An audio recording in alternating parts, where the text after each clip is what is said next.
ಪಶ್ಚಿಮ ಘಟ್ಟದ ತಪ್ಪಲಿನಲ್ಲಿ ಮತ್ತೆ ಗುಂಡಿನ ಸದ್ದು.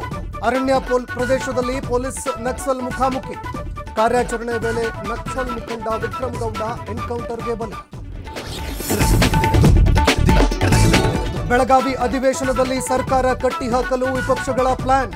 ಸರ್ಕಾರದ ವಿರುದ್ಧ ಹೋರಾಟ ಯೋಜನೆ ಚೇಂಜ್. ಜನರನ್ನ ಒಳಗೊಂಡು ಹೋರಾಟ ರೂಪಿಸಲು ತಯಾರಿ. ಬಿಜೆಪಿ ವಕ್ಫ್ ಹೋರಾಟಕ್ಕೆ ಕಾಂಗ್ರೆಸ್ ತಿರುಗೇಟು. ಕೇಸರಿ ವಿರುದ್ಧ ಜನ ಜಾಗೃತಿ ಅಭಿಯಾನಕ್ಕೆ ನಿರ್ಧಾರ. ಕಮಲ ನಾಯಕರು ಗೊಂದಲ ಸೃಷ್ಟಿ ಮಾಡುತ್ತಿದ್ದಾರೆ ಎಂದು ಜಾಗೃತಿ.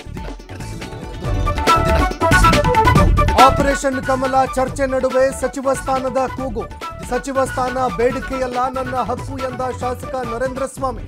ಸಂಪುಟ ಪುನಾರಚನೆ ವೇಳೆ ದಕ್ಕಿಸಿಕೊಳ್ಳುವುದಾಗಿ ಶಪಥ. ಮೈಸೂರು ಮುಡಾ ಹಗರಣದಲ್ಲಿ ತೀವ್ರಗೊಂಡ ಲೋಕಾ ತನಿಖೆ. ವಿಚಾರಣೆಗೆ ಇಂದು ಮಾಜಿ ಆಯುಕ್ತ ನಟೇಶ್ ಹಾಜರು. ಭ್ರಷ್ಟಾಚಾರದಲ್ಲಿ ಇರುವ ಪಾತ್ರದ ಬಗ್ಗೆ ಪ್ರಶ್ನೆ ಕೇಳುವ ಸಾಧ್ಯತೆ.